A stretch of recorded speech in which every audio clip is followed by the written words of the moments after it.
ketika kita ngeluarin harta buat umroh, itu pasti Allah ganti. Pasti. Oh, pasti. Pasti.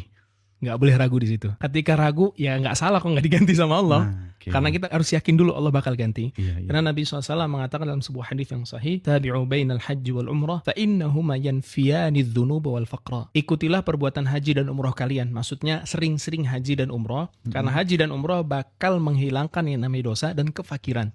Jaminan. Oke. Sekarang lebih baik mana antara kita DP rumah, udah dapat manfaat bisa tinggal di rumah, atau kita berangkat umroh? Jawabannya berangkat umroh. Nah nanti ketika kita umroh, kita minta sama Allah buat dibeliin rumah. Beda ya sudut pandang seorang muslim ya. Iya. Logikanya kebalik ya, maksud dari sudut pandang manusia ya. Kan kalau sudut pandang manusia yang konkret dulu lah, dunia Betul. dulu. Kalau sudut pandang manusia, tabungnya habis. Betul. Percuma dong nabung sekian tahun. Padahal enggak ya Ustaz? Padahal enggak pernah. Pokoknya kita sebagai seorang muslim yakin ketika harta keluar buat Allah dan Rasulnya enggak akan pernah habis.